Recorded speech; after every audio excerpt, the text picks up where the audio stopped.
केंद्रीय प्रवृत्ति के माप के अंतर्गत इससे पहले हम मध्यमान और मध्यांक यानी कि मीन और मीडियन की गणना करना जान चुके हैं। आज हम बात करने जा रहे हैं बहुलांक या मोड की।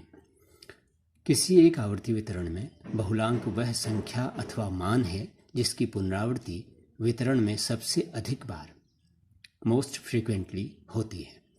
मनोवैज्ञानिक शिक्षक तथा प्रशासक को कभी कभी केंद्रीय प्रवृत्ति को बहुत ही शीघ्र जानने की आवश्यकता होती है।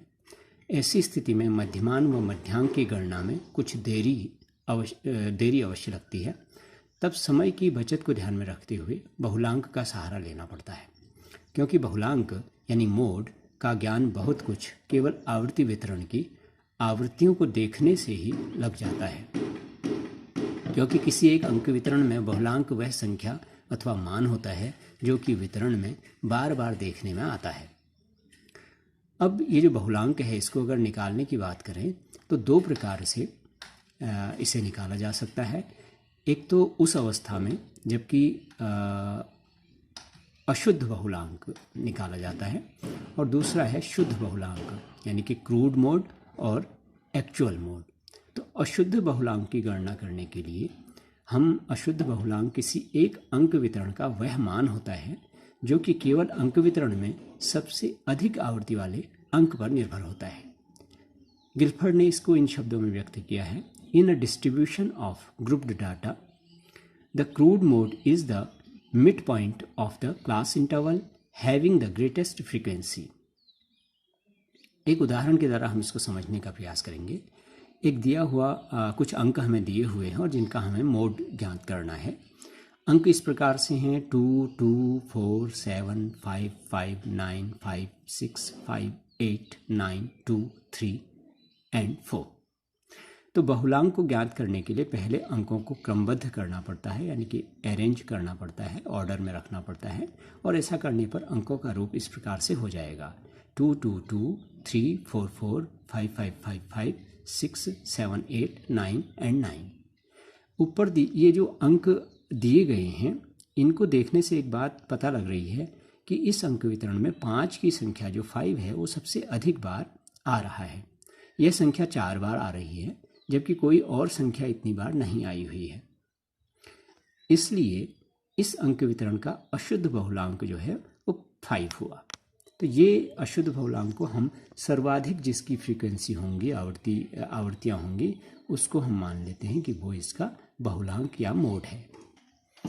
अब हम बात करते हैं शुद्ध बहुलांक की गणना करना। शुद्ध बहुलांक को ज्ञात करने की आवश्यकता प्रायः विस्तृत आंकड़ों में, यानी कि जब आंकड़े बहुत ज़्यादा होते हैं तो उस समय हमें इसके द्वारा मोड को ज्ञात करना होता है। पहले मूल आंकड़ों को आवर्ती वितरण में परिवर्तित कर लेते हैं, यानी कि आवर्ती वितरण फ्रीक्वेंसी डिस्ट्रीब्यूशन उसका बना लेते हैं और क्लास इंटरवल्स में उसको व्यक्त कर लेते हैं। तत्पश्चात हम उसको फिर मोड निकालने का प्रयास करते हैं। तो मोड निकालने के लिए एक जो सूत्र है, फॉर्मूला है, वो है mode equals 3 median minus 2 mean.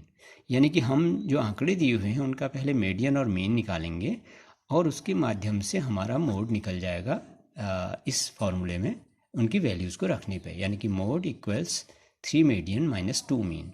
जो मीडियन का मान आएगा उसको 3 से मल्टीप्लाई करेंगे और बीच में माइनस का साइन आएगा और फिर मीन जितना आया है उसको 2 से मल्टीप्लाई करेंगे और इस तरह से जो मान निकल कर आएगा वो मोड निकलेगा इस आवर्ती वितरण का। और इसी तरह से एक जो दूसरी विधि है उसमें हम एक फॉर्मूला लगाते हैं और सीधे, यानी कि बिना मीन और मीडियन को निकाले हुए मोड को ज्ञात करते हैं। और उसके लिए होता है mode equals L plus FM1 upon FM1 plus FM2 into I या CI।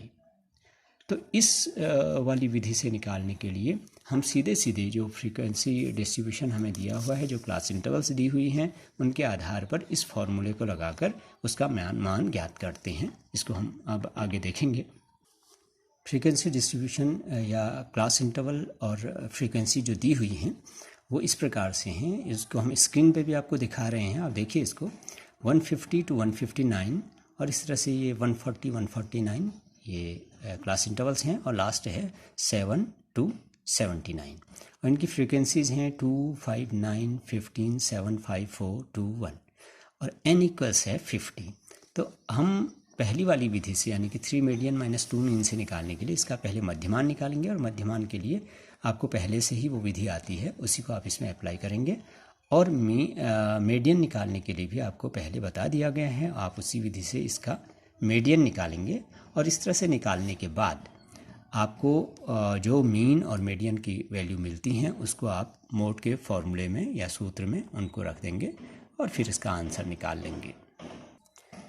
इस प्रश्न में जो मीन का फाइनल जो मान निकल के आ रहा है, वैल्यू निकल के आ रही है 121.1 आ रहा है और जो मीडियन है उसकी मान या वैल्यू निकल के आ रही है 123.5। तो इन दोनों को हम मोड के फॉर्मूले में रख रहे हैं। Mode equals 3 into 123.5 minus 2 into 121.1। तो इस तरह से मोड इक्वल्स हो गया 128.3, ये निकल के आया। अब हम दूसरी विधि से यानी कि जो सीधे सीधे फार्मूला लगाकर जिसमें हम मोड निकालते हैं उस वाली विधि से इसको निकालने का प्रयास करेंगे। इसके लिए सबसे पहले हम देखेंगे कि जो f हैं CI के सामने जो f लिखे हुए हैं सबसे अधिक फ्रीक्वेंसी किसकी है। तो सबसे अधिक फ्रीक्वेंसी इसमें 15 है जो कि 120 to 129 वाले CI की है, क्लास इंटरवल की है। यानी कि जो बहुलांक है वो हमारे कौन से वाले CI में होगा, 120 to 129 वाले में। और इसकी जो लोअर लिमिट है, निम्नतम सीमा है, उसको हम L कहते हैं, यानी कि L इक्वल्स हो गया 119.5। और FM1 ठीक उससे बड़े वाले या ऊपर वाले वर्गांतर की जो आवृत्ति है वो FM1 कहलाएगी, वो यहाँ पे 9 है।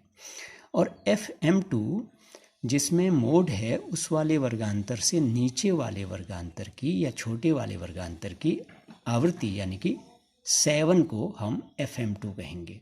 और इनकी वैल्यू को अब हम फॉर्मूले में रख देंगे। फॉर्मूला है mode equals L plus FM1 upon FM1 plus FM2 into CI।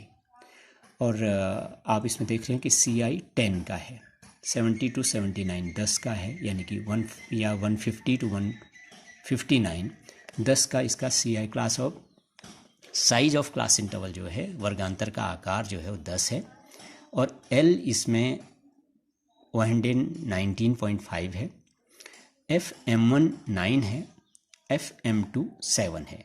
तो अब mode equals 119.5 plus 9 upon 9 plus 7 into 10 equals 119.5 plus 9 into 10 upon 16। इसी तरह से हम आगे बढ़ेंगे, equals 119.5 plus 45 upon 8 equals 119.5 plus 5.625 equals 125.12। इस तरह से हमारा ये मोड का मान निकला।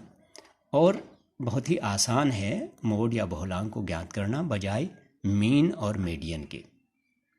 तो इसको आप आसानी से कर सकते हैं। इसके लिए आपको कुछ अभ्यास के प्रश्न हल करने पड़ेंगे ताकि आप इसमें कुशलता हासिल कर लें और अच्छे ढंग से इन प्रश्नों को हल कर सकें।